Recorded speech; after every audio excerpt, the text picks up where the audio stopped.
Assalamualaikum warahmatullahi wabarakatuh.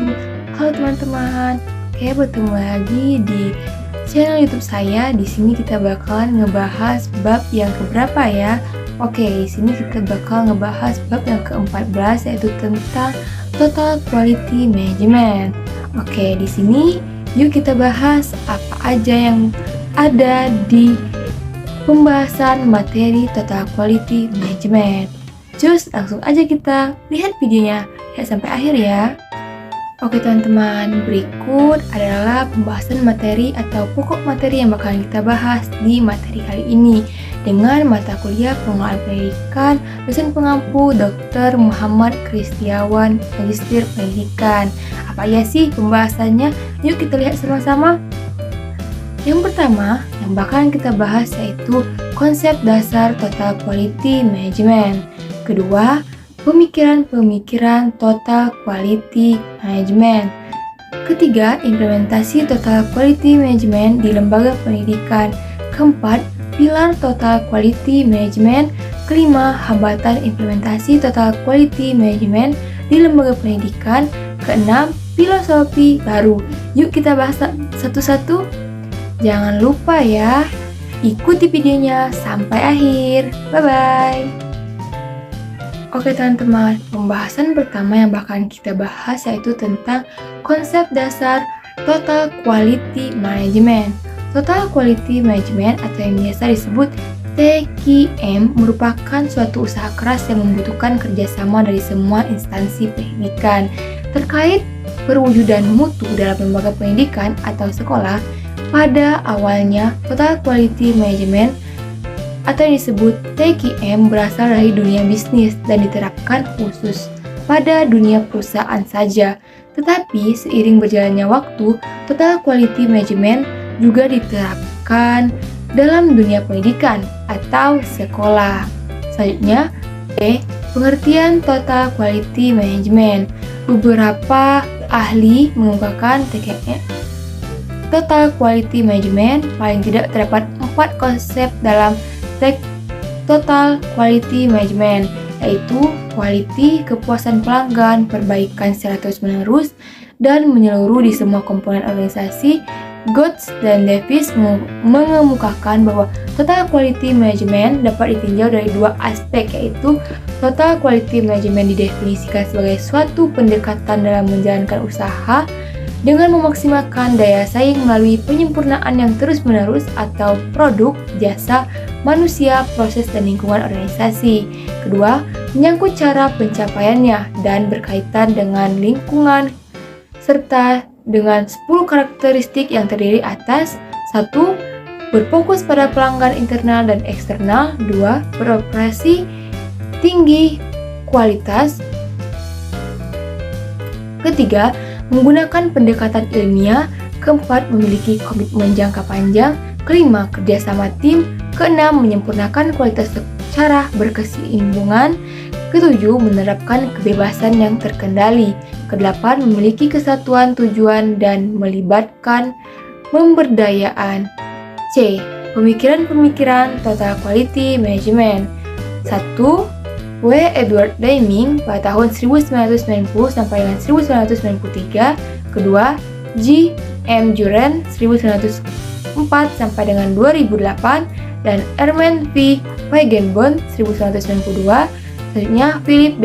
Corpsey 1926 sampai dengan 2001. Sukses yang telah diraih oleh para ahli dalam bidang ekonomi tersebut banyak mengilhami para ahli dalam bidang pendidikan untuk menerapkan manajemen mutu berdasarkan konsep-konsep tokoh tersebut, walaupun melalui adaptasi-adaptasi teori, sebab ketika teori manajemen mutu dalam bidang ekonomi diadopsi ke dalam bidang pendidikan, ternyata banyak menimbulkan masalah karena adanya perbedaan karakteristik antara ekonomi industri dengan pendidikan. Selanjutnya, yang bagian D, implementasi Total Quality Management di lembaga pendidikan. Mutu diukur dari kepuasan pelanggan atau pengguna pendidikan. Beranjak dari hal tersebut, menurut Zahro, pada tahun 2013 ada beberapa hal yang harus diperhatikan dalam implementasi Total Quality Management dalam lembaga pendidikan, yaitu sebagai berikut. Pertama, adanya perbaikan secara terus-menerus. continuous improvement. Kedua, adanya standar mutu.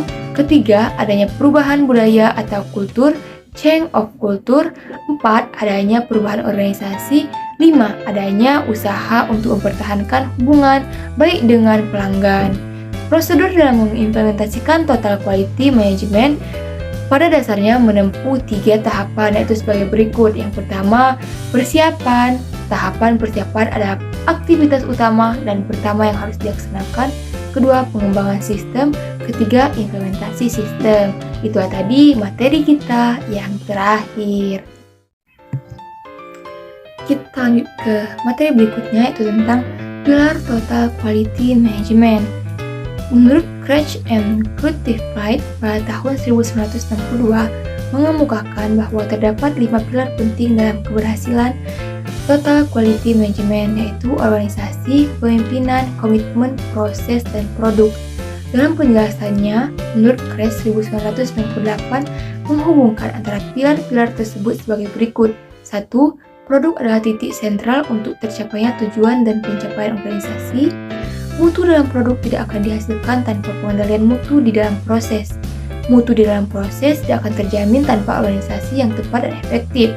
Organisasi yang tepat dan efektif tidak ada artinya tanpa pemimpin yang memadai. Selanjutnya, bagian F, hambatan implementasi total quality management di lembaga pendidikan. Setidaknya terdapat 2 faktor yang dapat menjelaskan mengapa upaya perbaikan mutu pendidikan selama ini kurang atau tidak berhasil. Menurut Zahro pada tahun 2013 antara lain sebagai berikut. Yang pertama, strategi pembangunan lebih bersifat input oriented. Kedua, pengelolaan pendidikan selama ini masih bersifat makro oriented, diatur oleh jajaran birokrasi di tingkat pusat. Menurut Celis pada tahun 2008, kendala yang harus diatasi ketika memperkenalkan total quality management adalah kerja keras dan waktu. Karena jika dua hal tersebut tidak berjalan dengan baik atau seimbang, maka perjalanan mekanisme kerja mutu akan terhambat. Berikutnya yaitu bagian G, filosofi baru. Menurut Prawirosentono pada tahun 2007 dalam bukunya yang berjudul Filosofi Baru tentang Manajemen Mutu Terpadu, bahwa para manajer atau pemimpin harus membuat produk dengan mutu yang sesuai dengan kebutuhan masyarakat. Tujuan agar produk yang dibuat dapat dipakai dalam masyarakat karena produk mempunyai mutu yang sesuai dengan kebutuhan masyarakat. Dasar dari filosofi mutu produk mempunyai beberapa prinsip sebagai berikut. Pertama, tidak ada pendekatan tunggal atau memecahkan masalah atau mutu produk dalam organisasi.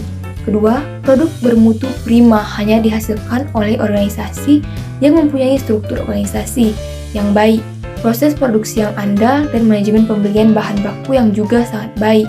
Manfaat penerapan total quality management dalam organisasi pendidikan akan dapat meningkatkan efisiensi, mengurangi biaya, memperbaiki moral dosen, karyawan, dan mahasiswa, meningkatkan produktivitas, mengurangi pengerjaan ulang, memperbaiki proses mencapai kerjasama yang baik, memperbaiki komunikasi karyawan, mengurangi masalah mutu, memperbaiki kesadaran mutu, pendokumentasian sistem mutu, memperbaiki sistem mutu, memenuhi kepuasan stakeholder lebih baik, memperbaiki keyakinan stakeholder, dan memperbaiki citra publik.